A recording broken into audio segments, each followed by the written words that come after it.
Hello every one, Nachu സാറാണ്. Plus വണ്ണിൻ്റെ public exam start ചെയ്തിട്ടുണ്ട്. ആദ്യത്തെ പരീക്ഷ നിങ്ങൾ ഗംഭീരമായിട്ട് എഴുതി എന്ന് ഞങ്ങൾക്കറിയാം. അടുത്ത പരീക്ഷ ഇംഗ്ലീഷാണ്. നമുക്ക് പലപ്പോഴും കോർ സബ്ജക്റ്റുകളൊക്കെ പഠിച്ചു തീർത്ത് ബാക്കിയുള്ള സമയത്താണ് നമ്മൾ ഈ ലാംഗ്വേജുകൾ നോക്കുന്നത്. എന്നാൽ നിങ്ങൾക്ക് 80 സ്കോർ ചെയ്യേണ്ട, അല്ലെങ്കിൽ മിനിമം ഒരു A+ എങ്കിലും സ്കോർ ചെയ്യേണ്ട സബ്ജക്റ്റാണ് ഇംഗ്ലീഷ്.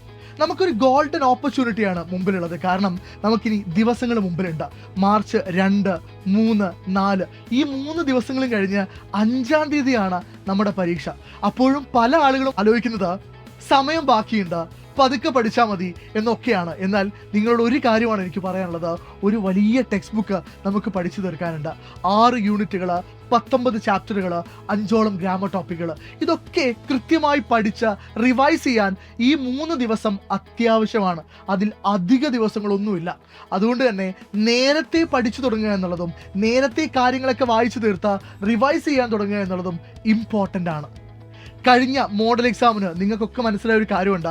ആദ്യത്തെ കുറേ ക്വസ്റ്റ്യൻസ് നിങ്ങളെ വല്ലാതെ വെള്ളം കുടിപ്പിച്ചിട്ടുണ്ട്. അതെന്താ കാര്യം? നിങ്ങൾ ആരും ടെക്സ്റ്റ് ബുക്ക് വായിച്ചു നോക്കുന്നില്ല. പലപ്പോഴും നിങ്ങൾ ചെയ്യുന്നത് ഏതെങ്കിലും ഒരു ലൈവ് കണ്ട്, അല്ലെങ്കിൽ ഏതെങ്കിലും ഒരു ഷോർട്ട് നോട്ട്സ് കണ്ട് അത് വിശ്വസിച്ച് നിങ്ങൾ എന്തിലേക്ക് പോകുന്നു? എക്സാമിലേക്ക് പോകുന്നു. ഇതൊക്കെ നല്ല കാര്യമാണ്, ഇതൊക്കെ നിങ്ങളെ ഹെൽപ്പ് ചെയ്യുന്നുണ്ട്. പക്ഷേ കഴിഞ്ഞ പരീക്ഷാ പേപ്പറാ നമുക്കൊരു മുന്നറിയിപ്പ് നൽകുന്നുണ്ട്.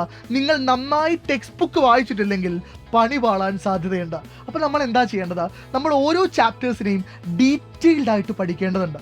ടെക്സ്റ്റ് ബുക്ക് വായിക്കുക എന്നുള്ളത് ആദ്യത്തെ കാര്യമാണ്, ഇമ്പോർട്ടൻ്റ് ആണ്. അതിൻ്റെ ഒപ്പം എല്ലാ തരത്തിലുള്ള, എല്ലാ ആസ്പെക്റ്റിലുള്ള ചോദ്യങ്ങളും നമ്മൾ പഠിക്കണം.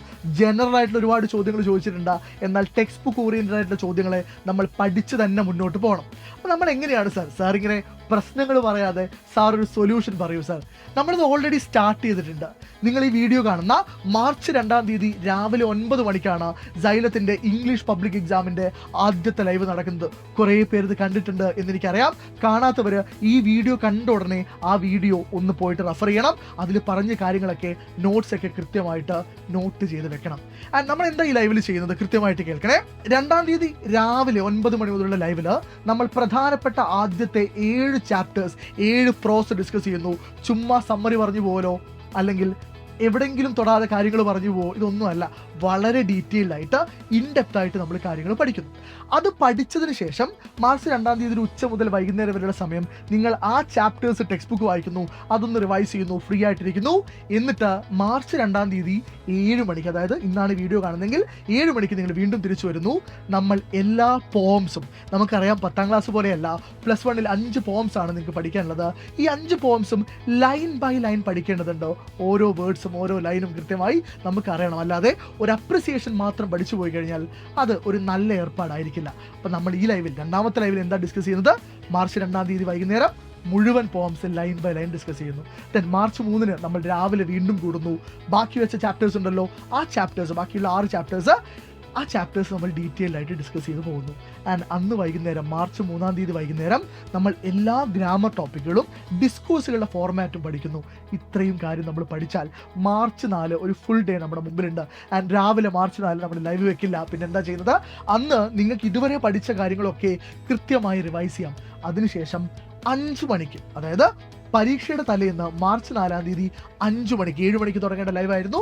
എന്നാൽ നമ്മൾ 5 മണിക്കാണ് ലൈവ് സ്റ്റാർട്ട് ചെയ്യുന്നത്. എന്തിനാണെന്നറിയോ? നമ്മളൊരു 10 മണിയൊക്കെ ആകുമ്പോഴത്തേക്ക് ആ സൂപ്പർ 60 മെഗാ മാരത്തൺ നമുക്ക് വൈൻഡപ്പ് ചെയ്യണം. കാരണം നിങ്ങൾ ഉറങ്ങുന്നതിന് മുമ്പ് ഒരു 1-2 മണിക്കൂർ നിങ്ങൾക്ക് റിവൈസ് ചെയ്ത് തീർക്കാൻ വേണം. അതൊക്കെ എന്തിനാണ് സാർ ചെയ്യുന്നത്? കാരണം അടുത്ത തവണ നിങ്ങൾ ഇംപ്രൂവ്മെൻ്റ് എക്സാം എഴുതാൻ പോകുന്ന ലിസ്റ്റിൽ ഇംഗ്ലീഷ് ഉണ്ടാവാൻ പാടില്ല എന്ന നല്ല നിർബന്ധം ഞങ്ങൾക്കുള്ളതുകൊണ്ടാണ്. ഏറ്റവും കൂടുതൽ ഹോട്ടായ ഒരു ടോപ്പിക്കാണ് ഇംഗ്ലീഷ് ഇംപ്രൂവ്മെൻ്റ് എക്സാമിനേഷനിൽ. എന്നാൽ അടുത്ത വർഷം അത് സംഭവിക്കാതിരിക്കട്ടെ. ഇത്തവണ നമ്മൾ ഇംഗ്ലീഷിൽ A+ നേടണം. ഇത്തവണ നമുക്ക് മുഴുവൻ മാർക്ക് നേടണം. അതിന് ഗംഭീരമായ ഒരു പദ്ധതിയുമായി സൈലത്തിൻ്റെ മുഴുവൻ ടീച്ചേഴ്സും നിങ്ങളുടെ കൂടെയുണ്ട്. നിങ്ങൾ ഞങ്ങളുടെ കൂടെ ഉണ്ടായിരിക്കുക എന്നത് മാത്രമാണ് ഞങ്ങൾക്ക് വേണ്ടത്. സോ നിങ്ങളുടെ അഭിപ്രായങ്ങൾ, നിങ്ങൾ ഞങ്ങളുടെ കൂടെ ഉണ്ടാവുമെന്നുള്ള ഉറപ്പ് നിങ്ങൾ കമന്റ് ബോക്സിൽ പറയണം. നിങ്ങൾക്ക് ഇംഗ്ലീഷുമായി ബന്ധപ്പെട്ട എന്തെങ്കിലും കൺസേൺസ് ഉണ്ടെങ്കിൽ അതൊക്കെ നിങ്ങൾക്ക് കമന്റ് ബോക്സിൽ പറയാം. അതൊക്കെ ഞങ്ങൾ വായിക്കും. അഡ്രസ്സ് ചെയ്യപ്പെടേണ്ടതാണെങ്കിൽ നിർബന്ധമായും അത് അഡ്രസ്സ് ചെയ്യപ്പെടുക തന്നെ ചെയ്യും. വരൂ, ഇത്തവണ ഇംഗ്ലീഷിൽ നമുക്ക് മുഴുവൻ മാർക്കും സ്കോർ ചെയ്യണം. നിങ്ങളുടെ കൂടെ ഞങ്ങൾ എല്ലാവരും ഉണ്ട്. Happy learning everybody. Thank you.